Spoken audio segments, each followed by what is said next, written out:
Hi, folks. Welcome to Firm 2025. Mark Merrill. Hope you had pleasant holidays and enjoyed time with family and friends. We kick off the beginning of January, very important month for our country's history. Our title is called An Addendum to a Democrat's Threat. You see him before you. His name is Jamie Raskin. He's a Democrat from Maryland.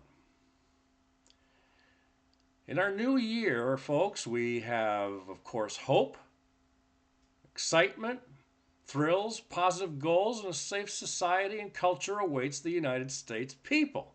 All of us. Except for the leftover wingnut radicals, such as Mr. Raskin here, from about 7 months ago. And reflecting on the past 4.5 years of a Biden administration and deflectocrats, more like demoncrats, some of them who still believe Donald Trump is the wrong answer to lead the U.S. towards the kings of the world in democracy and lawfare, according to them. We have to weed out just one more pain in the derriere disgruntled politician, folks. In the aforementioned picture and headline here of, as you can see, firebrand leftist Jamie Raskin, Democrat of Maryland. He wants to abolish the Electoral College, or I should say he spoke about that at the time. Now here's a video that we dug up about him saying just that. What can be put into the Constitution can slip away from you very quickly.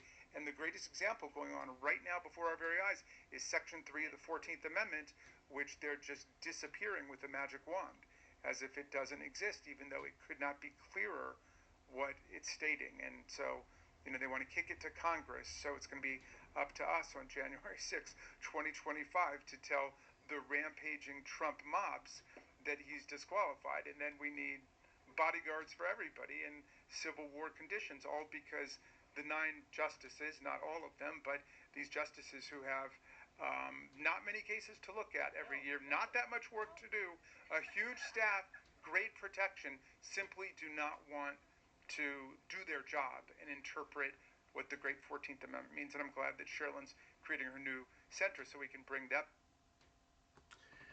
And that is the rant, folks, in all of its glory. And thanks to former representative in Congress Lee Zeldin for bringing that up and digging up the gory details, as it were. But you know what, ladies and gentlemen? It's few and far between now because our addendum to Mr. Raskin's threats, even though they're 7 months old when he made that statement back in early August of 2024. And here's why. Because as of January 6th, folks, 2025, in actuality, in Congress, in Washington, D.C., a joint session of Congress and the Senate certified the Electoral College votes from November 5th, 2024. So Mr. Raskin can find himself now in a bit of a pickle jar, doesn't he? It would seem to be, wouldn't it? So in our response to Mr. Raskin, all you sane and civil Americans in the continental United States, plus Alaska and Hawaii and other islands we govern, there's just one problem with the threats of violence and internal civil war against 350 million people here, or more by now. There's over 500 to 600 million gun owners in this country, combined in the contiguous U.S. states. And I do believe heart and soul that we, the people, under the Constitution and the Declaration of Independence, and no one else, have on our side the ability to quell, quash, and destroy legally any uprisings or usurpations, as documented in the document of the Declaration, against this republic, versus all enemies, foreign and domestic. Any more questions, Mr. Raskin? I didn't think so. Just one more additional addendum that we'd like to throw out there, folks, in regard to Mr. Raskin. His threat at the time may have ranked among the more incendiary comments about the courts since Chuck Schumer in New York unleashed his Release the Whirlwind diatribe at a pro-abortion rally on the steps of the Supreme Court in 2020. The Congressman's vitriol seems to cement the fact that the same people calling Trump a threat to democracy would assault the will of the people to keep the republic from governing.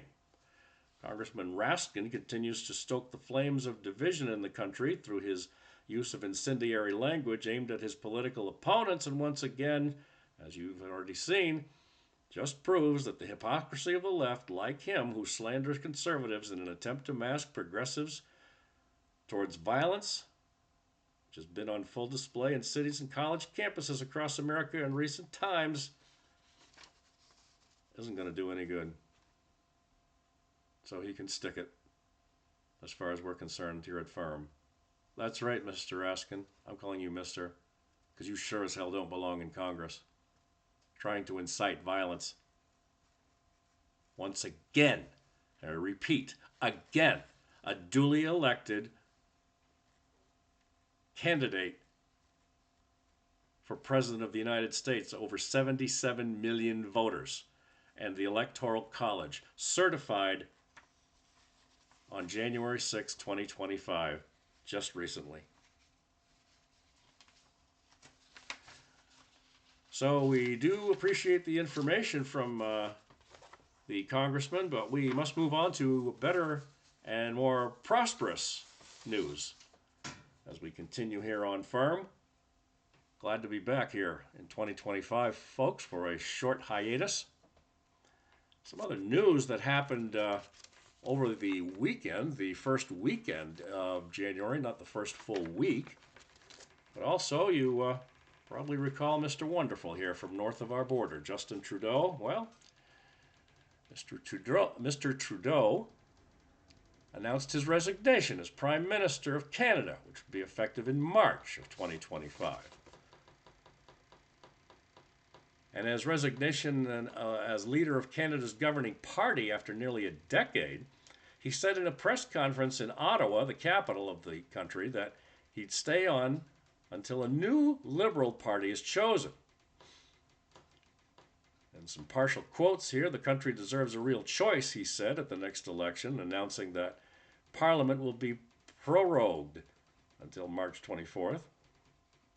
Trudeau's resignation speech is online through the BBC Canada.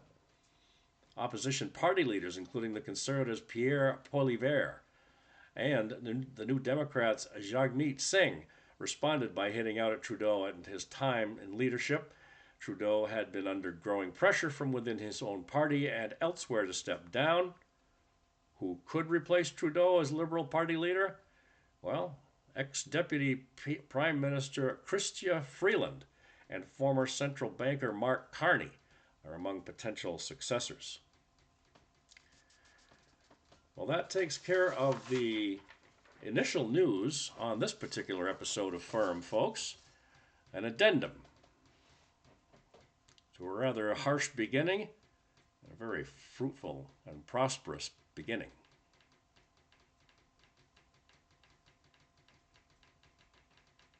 Also, we'd just like to say that we appreciate all of your support for Firm, Fairness in Reporting Media, and our many followers, over 500, including your wonderful comments and your support from at least another 200 to 300 people. And we appreciate the support also on X, or Twitter, and YouTube.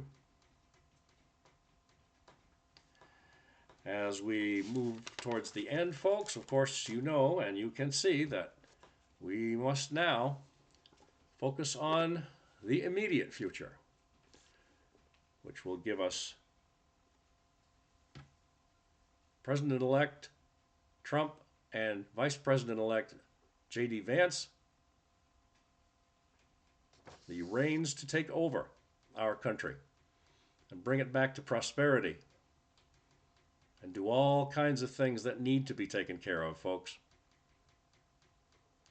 It's especially important. And we hope that you will keep joining us here on FIRM, Fairness in Reporting Media.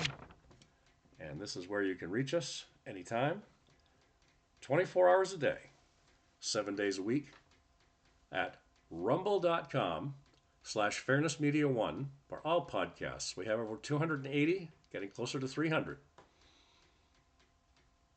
Also, you can find them anytime as well, 24/7 on Twitter, YouTube, and email us anytime, also 24 hours a day at fairnessinreportingmedia@gmail.com. And please don't forget, folks, right here, this has changed and never will. We're all about truth, facts, reality, and common sense. For our youth, Old Glory, which is right here behind us as well, all the time on our set. We'd love to hear from you for suggestions and ideas for some topics that maybe we didn't cover. And wrapping up 2024 as we head into a wonderful and prosperous and happier new year. In the meantime, everyone stay safe and peace to all.